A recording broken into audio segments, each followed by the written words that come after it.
Hello नमस्कार दोस्तों, आज के इस वीडियो में आपका बहुत बहुत स्वागत है। दोस्तों आज के इस वीडियो में हम बात करने वाले हैं लेसन नंबर 9। और लेसन नंबर 9 में बच्चों हमारे एक बहुत ही इम्पोर्टेंट टॉपिक है लेसन नंबर 9, ठीक है। और लेसन नंबर जो 9 हमारा चल रहा था, इसका नाम लेसन नंबर 9 का सभी को पता है बच्चों, क्या है? प्रकाश। इंग्लिश में लाइट बोलते हैं। क्या बोलते हैं? लाइट, LIGHT, ठीक है। यानी प्रकाश चैप्टर हमारा चल रहा था और इसमें आज का जो हमारा टॉपिक रहने वाला है बच्चों, वो रहेगा प्रकाश का, ध्यान दीजिएगा बच्चों, प्रकाश का अपवर्तन। प्रकाश का अपवर्तन, ये हमारा आज का टॉपिक है, ठीक है। और इंग्लिश में बोलते हैं light of refraction, light of refraction, ठीक है। तो बच्चों आपको अच्छी तरह से इसको समझना है, क्या होता है लाइट ऑफ रिफ्रैक्शन, किसे कहते हैं लाइट ऑफ रिफ्रैक्शन, प्रकाश का अपवर्तन क्या होता है, ठीक है। तो इसको हम समझते हैं बच्चों, तो ध्यान देना। देखो जैसे मान लो हमारे पास एक कोई पृष्ठ है बच्चों, ठीक है। तो इसको हम बोलते हैं बच्चों अंतरा पृष्ठ। क्या बोलते हैं? अंतरा पृष्ठ, या पृष्ठ भी अपन इसको बोल सकते हैं, ठीक है, पृष्ठ बोल सकते हैं। तो अच्छा, ये पृष्ठ है बच्चों, ये एक पारदर्शी पृष्ठ है। पारदर्शी पृष्ठ का मतलब क्या होता है बच्चों? जिसके आर पार कोई भी प्रकाश किरण या कोई भी रेज जो होती है ना, जो कोई भी किरण होती है, इस पृष्ठ के आर पार निकल सकती है, ठीक है। तो यानी कि देखिए बच्चों, अगर मान लो हमारे पास कोई प्रकाश किरण है, जैसे मान लो ये प्रकाश किरण है, और इधर मान लो फर्स्ट मीडियम में हम कह सकते हैं, इधर मान लो वायु है, इधर क्या है? वायु है ना, वायु माध्यम है ना, माध्यम के रूप में बच्चों इधर क्या है? वायु है। और ये प्रकाश किरण वायु से चलते हुए, और मान लेते हैं कि इधर हमारे पास जो दूसरा माध्यम है, ये है, इधर पानी भरा हुआ है। क्या बच्चों? पानी है इधर, ठीक है, इधर पानी है, यानी दूसरे माध्यम के रूप में जो है यहाँ पर पानी भरा हुआ है नीचे। तो जब प्रकाश किरण बच्चों वायु से चल करके दूसरे माध्यम में, यानी कि इधर पहला जो माध्यम है हमारा, वो क्या है? पहला माध्यम वायु है, और जो दूसरा माध्यम है हमारा बच्चों, वो क्या है? दूसरा माध्यम हमारा पानी है। तो ये प्रकाश किरण जब वायु से चल करके पानी में प्रवेश करती, दूसरे माध्यम में प्रवेश करेगी, तो ये अपने पथ से क्या हो जाती है बच्चों? विचलित हो जाती है। और यहाँ पर ये अपन अभिलंब बढ़ा देते हैं, ठीक है। अपने पथ से क्या हो जाती है? विचलित हो जाती है। बात समझ रहे हो? देख पा रहे हो? अगर मान लो देखो, अगर इधर भी वायु होता और इधर भी वायु होता, तो ये सीधी की सीधी इस प्रकार से निकल जाती, ठीक है। लेकिन क्या है कि इधर जो दूसरा माध्यम है, इधर क्या है? पानी है, तो ये अपने पथ से क्या हो जाएगी? विचलित हो जाएगी। तो बच्चों यही घटना क्या कहलाती है? अपवर्तन कहलाती है। यही घटना क्या कहलाएगी? अपवर्तन। तो अपवर्तन किसे कहते हैं बच्चों? ध्यान से समझिएगा। जब कोई प्रकाश किरण, है ना, जब कोई प्रकाश किरण एक माध्यम से, है ना, यानी कि हमारे पास पहला माध्यम है ना, जब प्रकाश किरण एक माध्यम से दूसरे माध्यम में प्रवेश करती है ना, जब प्रकाश किरण एक माध्यम से दूसरे माध्यम में क्या करती है बच्चों? प्रवेश करती है, तो वह प्रकाश किरण दोनों माध्यमों को, देखो दोनों माध्यमों को पृथक करने वाले तल, ये वाला तल है, दोनों माध्यमों को पृथक करने वाला जो तल है, ये वाला है अपना, ठीक है। दोनों माध्यमों को पृथक करने वाले तल पर अपने पथ से, देखो रास्ता इसका ये इस प्रकार से सीधा था, इस प्रकार सीधा था, लेकिन अपने पथ से क्या हो जाती है? विचलित हो जाती है। तो इसी घटना को हम क्या कहने वाले बच्चों? इस घटना को हम कहने वाले हैं प्रकाश का अपवर्तन। क्या कहेंगे? प्रकाश का अपवर्तन कहने वाले हैं, ठीक है। तो आई होप बच्चों आपको इधर समझ में आया होगा। इधर हम क्या भर देते हैं? मान लो इधर जल भरा हुआ है, ठीक है, इधर क्या भरा हुआ है? इधर जल भरा हुआ है, ताकि समझ में आ जाएगा, ठीक है। इधर पानी है बच्चों, ठीक है, ये आपको समझ में आया। इधर क्या भर दिया मैंने? पानी भर दिया, वाटर भर दिया, ठीक है। इधर पानी है, बहुत सारा पानी भरा हुआ। तो क्या समझे बच्चे आप, है ना? आपको समझ में आना चाहिए कि जब प्रकाश किरण एक माध्यम से दूसरे माध्यम में प्रवेश करते हैं, यानी वायु से जल में यानी पानी में प्रवेश कर रही है, तो जब प्रकाश किरण एक माध्यम से दूसरे माध्यम में प्रवेश करते हैं, तो वह दोनों माध्यमों को पृथक करने वाला जो पृष्ठ है, ये पृष्ठ दोनों माध्यमों को पृथक करने वाला पृष्ठ है, इस पर अपने पथ से, देखो पथ का मतलब वापस समझा देता हूं, यानी कि पथ से क्या हो जाती है? विचलित हो जाती है। तो इसी घटना को हम क्या करने वाले हैं? प्रकाश का अपवर्तन करने वाले, ठीक है। तो इस बात को मैं लिख देता हूं ताकि आपको समझ में आ जाए। जब, है ना, जब यह अपना पृष्ठ है ना, अंतरा पृष्ठ बोले या पृष्ठ बोले, एक ही बात है, ठीक है। तो यहाँ पर मैं नोट कर देता हूँ, आप आराम से लिख लेना। जब, ध्यान देना बच्चों, जब कोई प्रकाश किरण, जब कोई प्रकाश किरण एक माध्यम से, ध्यान देना बच्चों, है ना, जब कोई प्रकाश किरण एक, ठीक है, एक माध्यम से जब कोई प्रकाश किरण एक माध्यम से दूसरे माध्यम में, ध्यान देना बच्चों, दूसरे माध्यम में प्रवेश करती है, जब कोई प्रकाश किरण एक माध्यम से दूसरे माध्यम में प्रवेश करती है तो वह प्रकाश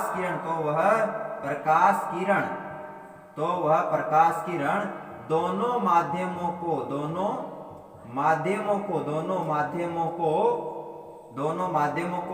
पृथक करने वाले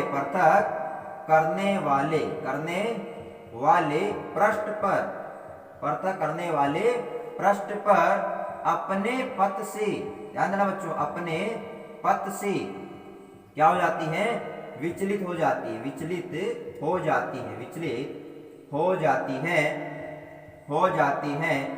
तो इस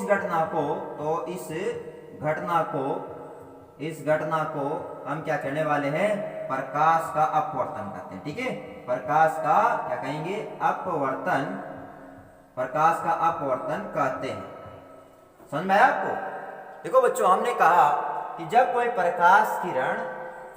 प्रकाश किरण एक माध्यम से दूसरे माध्यम में प्रवेश करते, तो ये हमारे पास प्रकाश किरण है, ये एक माध्यम से यानी वायु से और पानी में है, यानी जल लिख देते हैं ताकि आप और अच्छी तरह से इसको समझ पाएंगे।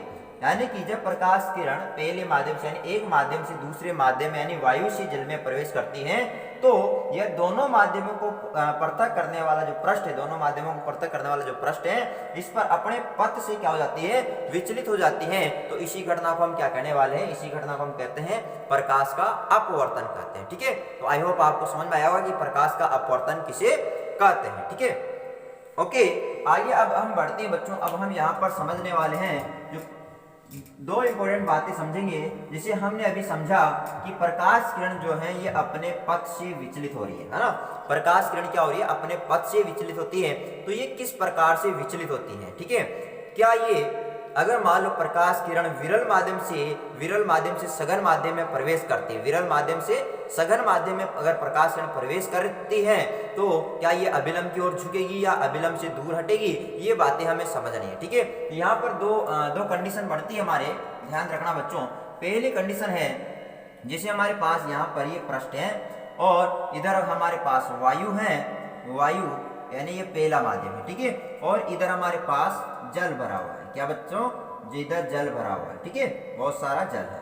इस प्रकार से क्या भरा हुआ है, इधर जल भरा हुआ है, ठीक है, ये जल है नीचे। तो आप क्या देख रहे हो, अब मान लो कि इधर से हमारे पास एक प्रकाश किरण आ रही है, ठीक है, ये प्रकाश किरण आ रही है, इधर हमारा नीचे क्या था, जल था। अब प्रकाश किरण, अब अच्छा, वायु की तुलना में जो जल है बच्चों क्या है, सघन माध्यम है, ठीक है। तो इधर हम कह सकते हैं जो वायु है ये विरल माध्यम है, विरल है, और जो जल है बच्चों ये कैसा है, सघन है। जल कैसा होता है, वायु की तुलना में जल सघन माध्यम होता है, ठीक है। अब यहाँ पर हमारा ये अभिलंब है, क्या है, अभिलंब है, मीडियम है ना, ये अभिलंब है बच्चों, ठीक है, अभिलंब, नॉर्मल जिसको इंग्लिश में कहते हैं, ठीक है। अब प्रकाश किरण विरल माध्यम से सघन माध्यम में प्रवेश कर रही है, ठीक है, विरल से सघन माध्यम में प्रवेश कर रही है, तो क्या होगा बच्चों, ये अभिलंब की ओर झुक जाएगी, ठीक है, इस प्रकार से ये अभिलंब की ओर झुकेगी, ठीक है। तो ये बात अपन को याद रखनी कि अगर प्रकाश किरण विरल माध्यम से सघन माध्यम में प्रवेश करती है, अगर प्रकाश किरण विरल माध्यम से सघन माध्यम में प्रवेश करती है, याद रखना बच्चों, वेरी इंपॉर्टेंट है ये बात कि अगर प्रकाश किरण विरल माध्यम से सघन माध्यम में अगर प्रवेश करे तो वो क्या होगी, अभिलंब की ओर झुक जाती है। किधर झुकेगी, अभिलंब की ओर झुकेगी। क्लियर है बात, वापस सुनो। जब प्रकाश किरण, मैं लिख भी देता हूं इस बात को, ठीक है। पहली बात हमने क्या समझी, जब प्रकाश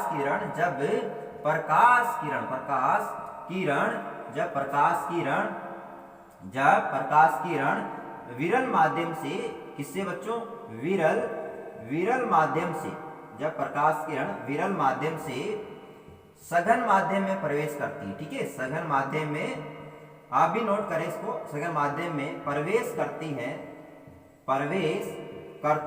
ठीक है। जब प्रकाश किरण विरल माध्यम से सघन माध्यम में प्रवेश करती है तो वह अभिलंब की ओर झुक जाती है। ठीक है, तो वह अभिलंब की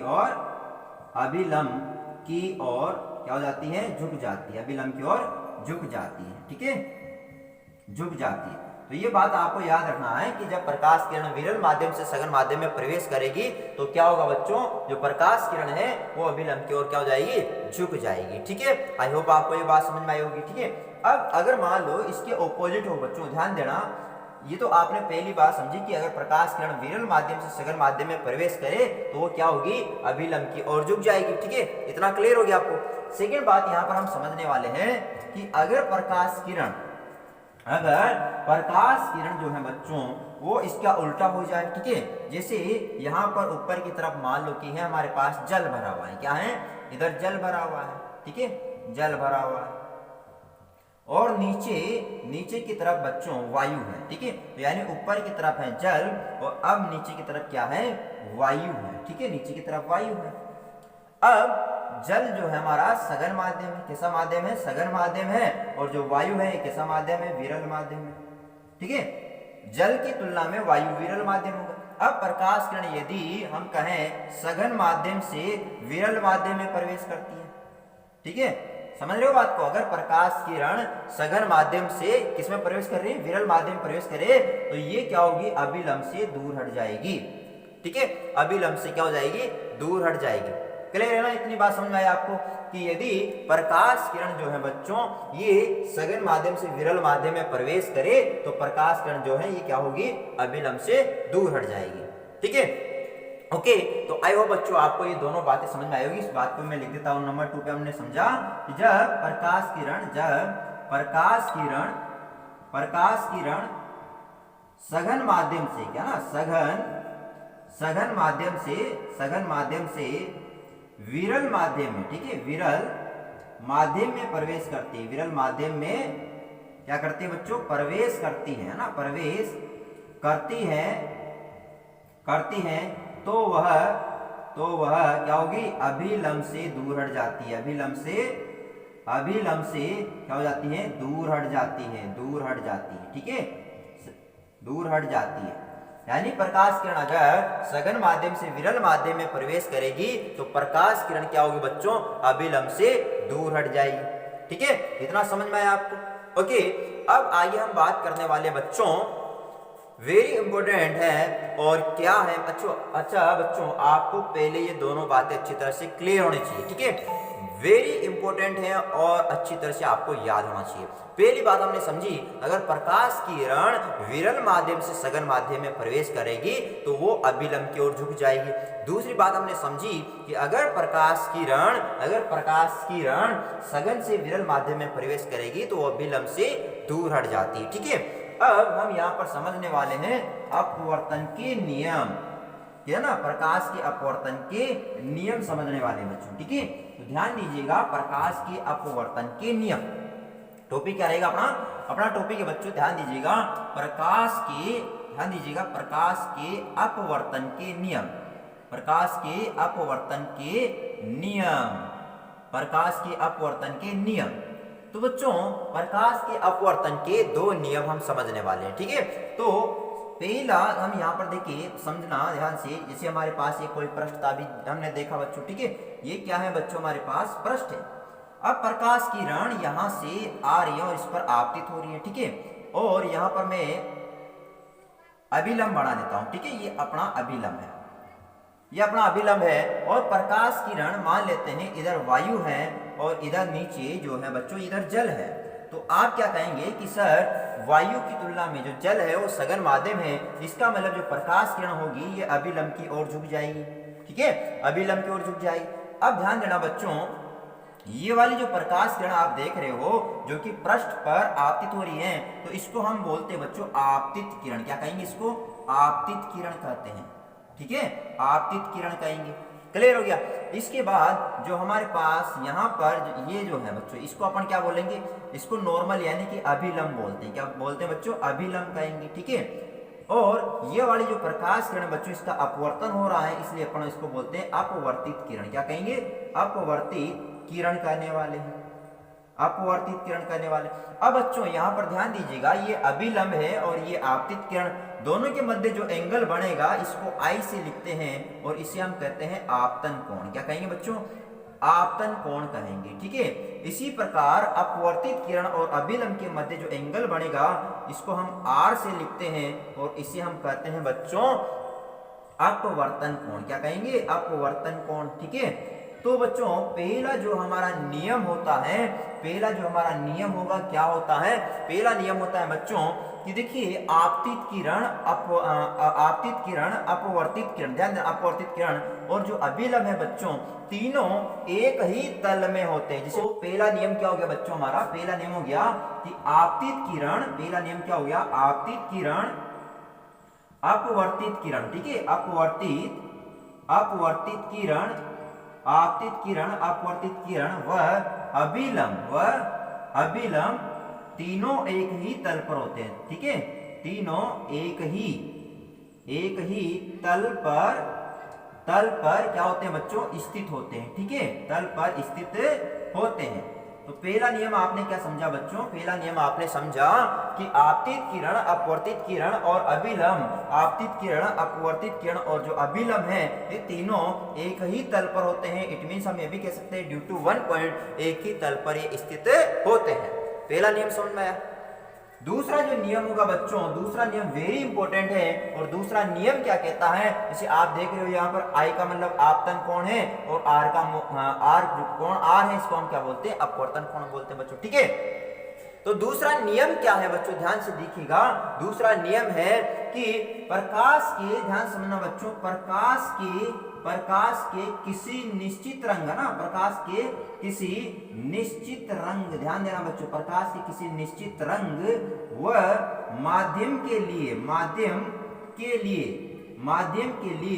आपतन कोण की ज्या, आपतन कोण, ध्यान देना बच्चों, आपतन कोण जिसको हम बोलते हैं बच्चों कोण I से। ठीक है, आपतन कोण की ज्या को हम लिखते हैं यहाँ पर साइन I से लिखेंगे बच्चों। ठीक है, ये आपतन कोण है और ज्या का मतलब होता है साइन से। ठीक है, ज्या का मतलब किससे लिखते हैं? साइन से। तो यानी प्रकाश किसी निश्चित रंग व माध्यम के लिए आपतन कोण की ज्या, आपतन कोण की ज्या ना, आपतन कोण की ज्या।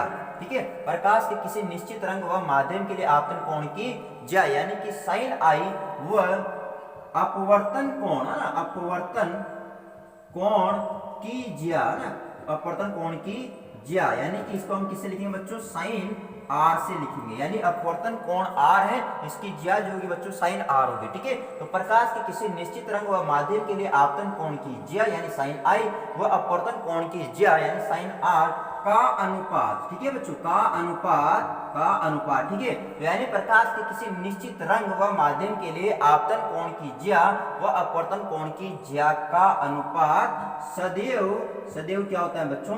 स्थिर होता है। सदैव क्या होता है? स्थिर होता है या निश्चित भी होता है, अपन ऐसे कह सकते हैं। ठीक है, स्थिर होता है। इसे बच्चों हम इसे स्नेल का नियम भी कहते हैं। क्या कहेंगे बच्चों? स्नेल का नियम भी कहते हैं, नियम भी कहते हैं। इसका मतलब बच्चों हम इसे ऐसे लिख सकते हैं साइन I बटे साइन R बराबर स्थिरांक, इसे हम इस फॉर्म में भी लिख सकते हैं। ठीक है बच्चों, तो प्रकाश के किसी निश्चित रंग व माध्यम के लिए आपतन कोण की ज्या व अपवर्तन कोण की ज्या का जो अनुपात होगा, अनुपात यानी आपतन कोण की ज्या यानी साइन I और अपवर्तन कोण की ज्या यानी साइन R, इन दोनों का जो अनुपात होगा बच्चों ये क्या होगा? स्थिर होगा या स्थिरांक होगा। ठीक है, अब इसे यहाँ पर मैं थोड़ा सा इसको मिटा रहा हूँ बच्चों, चित्र को आप बना लेना, नोट कर लेना। अब यहाँ पर क्या होगा बच्चों? जो स्थिरांक है, ठीक है, तो मैं यहाँ पर कह सकता हूँ कि यहाँ स्थिरांक जो है बच्चों, ध्यान देना, यहाँ स्थिरांक जो है ये द्वितीय माध्यम, ठीक है, यहाँ स्थिरांक द्वितीय माध्यम का प्रथम माध्यम के सापेक्ष, द्वितीय माध्यम का प्रथम माध्यम के सापेक्ष अपवर्तनांक होता है। अपवर्तनांक यानी कि μ/1 होता है। μ21 होता है। यानी कि जो स्थिरांक है बच्चों, इसके स्थान पर हम क्या लिख सकते हैं, μ21। तो हम कह सकते हैं जो इससे समीकरण नंबर 1 इसको दे देंगे, तो समीकरण 1 से हम कह सकते हैं कि साइन आई बटे साइन आर का जो मान है ये क्या हो जाएगा बच्चों, ये हो जाएगा μ21। और μ21 के स्थान पर हम क्या लिख सकते हैं, μ2 बटे μ1 भी लिख सकते हैं। ठीक है, तो बच्चों आपको ये चीज ध्यान रखनी है, यही हमारे स्नेल का नियम है। यही क्या है, स्नेल का नियम है। वापस से रिपीट कर रहा हूं बच्चों, हमने देखा प्रकाश के अपवर्तन के नियम। इसमें पहला नियम हमने क्या देखा कि आपतित किरण, जैसा अभी चित्र में मैंने बताया भी था, वापस मैं यहाँ पर छोटा सा चित्र बना देता हूँ ताकि आप समझ जाएंगे। ये प्रकाश किरण आ रही थी और यहाँ से अभिलंब है हमारे पास, ठीक है, अभिलंब, और यहाँ से इसका क्या हो गया, अपवर्तन हो गया। ठीक है, अब बच्चों ध्यान दीजिएगा, जैसे मान लो हमारे पास ऊपर था वायु और नीचे क्या था, जल था। ठीक है, और ये हमारी आपतित किरण थी। हमने देखा था बच्चों आपतित किरण, अपवर्तित किरण और अभिलंब तीनों एक ही तल पर होते हैं। यहाँ पर हमारा कोण I था और यहाँ पर कोण R था। ठीक है, तो प्रकाश के किसी निश्चित रंग, पहला नियम तो क्या हो गया बच्चों कि आपतित किरण, अपवर्तित किरण व अभिलंब तीनों एक ही तल पर हैं। दूसरा नियम क्या हो गया, प्रकाश के किसी निश्चित रंग व माध्यम के लिए आपतन कोण की ज्या यानी साइन आई व अपवर्तन कोण की ज्या यानी साइन आर का अनुपात सदैव क्या होगा, स्थिर होगा। इसे हम स्नेल का नियम कहते हैं। तो स्नेल का नियम आ जाए तभी यही लिखना है आपको, यानी कि हम कह सकते हैं साइन आई बटे साइन आर बराबर क्या होगा बच्चों, स्थिरांक। तो हम यहाँ पर कह सकते हैं जो स्थिरांक है इसका मतलब होता है द्वितीय माध्यम का प्रथम माध्यम के सापेक्ष अपवर्तनांक यानी μ21 होता है। और हम समीकरण 1 से यहाँ पर लिख सकते हैं साइन आई बटे साइन आर बराबर μ21, और μ21 को हम क्या लिख सकते हैं, μ2 बटे μ1 भी लिख सकते हैं। ठीक है, तो आई होप बच्चों आपको ये बात समझ में आई होगी और आपको प्रकाश का अपवर्तन जो है वो भी समझ में आया होगा और उसके नियम भी आपको अच्छी तरह से समझ में आ गए होंगे। ठीक है, तो दोस्तों अगर आपको ये वीडियो अच्छा लगा है तो इसको लाइक, कमेंट और शेयर जरूर कीजिएगा और सब्सक्राइब करना मत भूलिए ताकि आने वाली हर वीडियो का नोटिफिकेशन आपको सबसे पहले प्राप्त हो जाए। Thank you, all the best.